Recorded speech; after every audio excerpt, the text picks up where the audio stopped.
Le centre de bénévolat de Saint-Hyacinthe, c'est quoi exactement?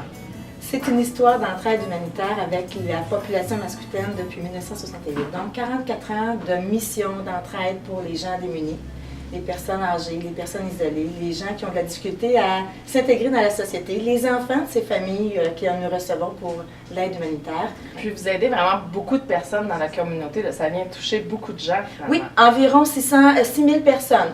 On parle d'aînés, c'est sûr. On parle d'aidants proches.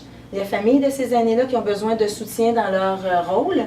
On parle de familles, personnes seules et naturellement des enfants.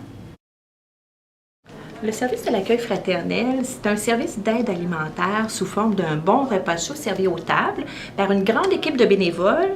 Un service qu'on veut, nous, personnaliser, chaleureux, qui répond à des besoins essentiels et qui vise l'amélioration des conditions de vie de gens qui sont en difficulté.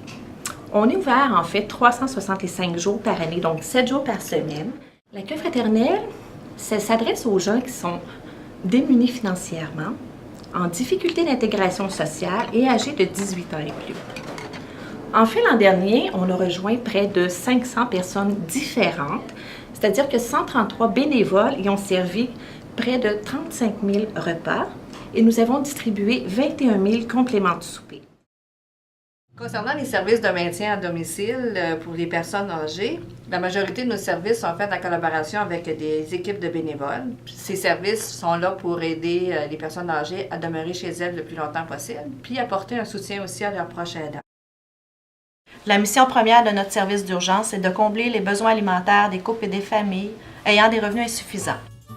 En 2011, 1471 assistances d'épanage ont été effectuées, rejoignant 1987 personnes.